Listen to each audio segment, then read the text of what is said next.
Dominik Richert was born in 1893 and was born into a Catholic peasant family in the German district of the Oberlass in the Reichsland Alsace Lorrain, or Alsace Lorrain, annexed by Germany in 1871.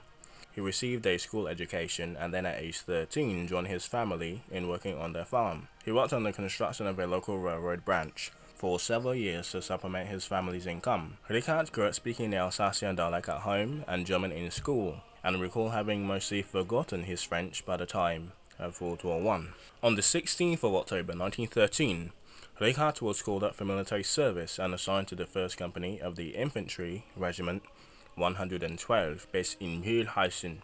Richard was 20, and that same year represented a notable deterioration of relations between the population of Alsace-Lorraine and the German Empire, sparked by the Sabrin-Savin affair, an incident in where Prussian units garrisoned in the region of Davos insulted local civilians. A wave of popular outcry and protest swept across the region. Ultimately, the failure of Kaiser Wilhelm II, German Emperor, and the military discipline to discipline the officers sowed the discord in the press and in the Reichstag, and contributed to further acrimony and protests across the German Empire. Richard, for his part, resented his training and was taken by surprise at the outbreak of World War One. Richard served until November 1914 on the Western Front, where he was injured. After recovering, he was transferred to the Eastern Front in the spring of 1915, as Alsatian soldiers were seen as a flight risk to the west. He returned to France in March 1918 to take part in the German Spring Offensive, the Saint-Mihiel Offensive, or better known as the Kaiserschlag, and on the night of the 23rd of July 1918, he delivered himself with 2 other soldiers to French troops. For this, the German military tribunal sentenced him ad abstinia to death. He remained in Alsace, which returned to France after the war. Richard wrote his memoirs after his desertion and returned to Alsace. The manuscript was edited and published in 1989 by Niesberg and Schuler in Munich as Best Gunheiten zum Schreiben, Mein Elis bin ich am Krieg, 1914 to 1918, or, for the non-German speakers, The Best Opportunities to Die, My Experiences in the War of 1914 to 1918. It was subsequently translated into French and then into English in 2018, a new German edition, because Alsace-Lorraine was German before 1919, so this is the definitive version that presents the text in its original language without any omissions, and was published by Richard's descendants. In Richard's unsparing account of wartime experiences, he rejects the patriotic language of glory and sacrifice. His accounts punctured historians' image of the unqualified enthusiasm among the recruits of the Bundesheeren and the Union Sacrée for Germany and France respectively, national unity. Richard's accounts of deserting over to French lines also encouraged the study of not only desertions and minorities within an empire deserting to their homeland, but also the study of the everyday experiences of an ordinary soldier in any war, and especially in this war, the Great War. Now, Richard's attitude towards the war was clear from the onset. I told straight away that the most likely thing that could happen to you in the war is that you will be shot dead. That was really an unpleasant prospect. In addition, I was worried about my relatives and my home because they were near the border and therefore at risk of being destroyed. While in northern France in 1914, Richard was ordered to run across an exposed position. Now it was my turn. While in northern France in 1914, Richard was ordered to run across an exposed position, which was certain death. But now it was my turn. As it would have been certain death, I refused to go, although my superior shouted at me. An NCO gave me a direct command to jump. I cold-bloodedly said to him that he should show me how to do this, but he also lacked the courage to do so. Richard had little respect for military values. Bravery, heroism, does it exist? I doubt it very much, because all I see when under fire was fright, fear, and desperation written on every face.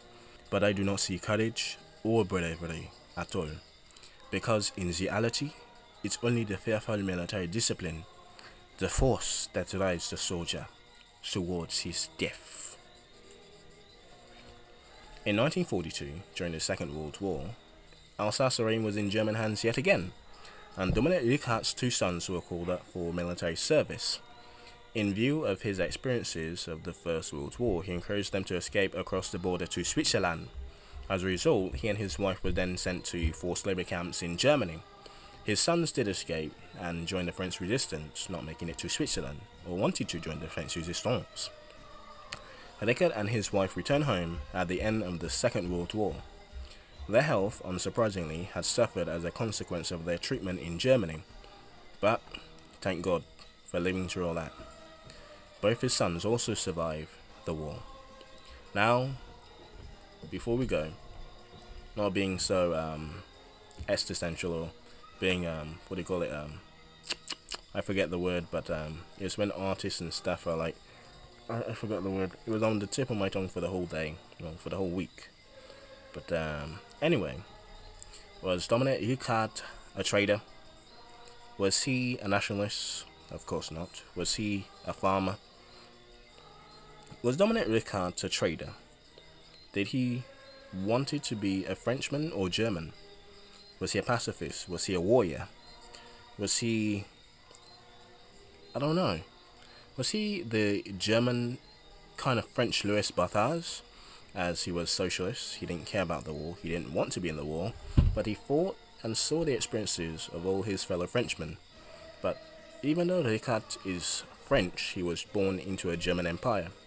So he is the German Louis Bratha.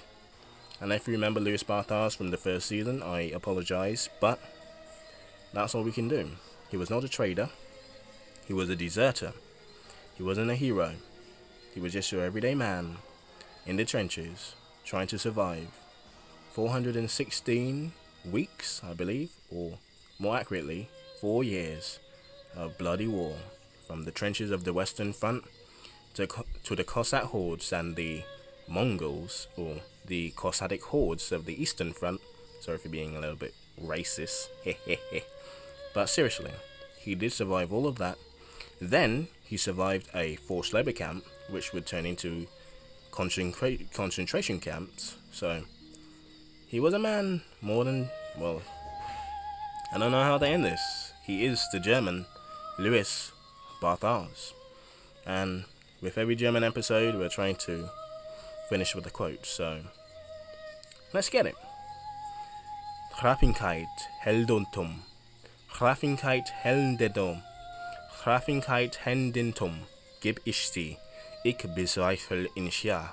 Den alles ik weer unter Büsche Horsrek. Ungus wille Wilflong. Die in Jedes gestig geschen bin Horin. Aber ich haben überhaupt keinen mit oder mit Gaschen. Die in Wirklichkeit ist in nur die englische militaristische Disziplin. Die Kraft, die den Soldat in die Tod treibt. Learn something.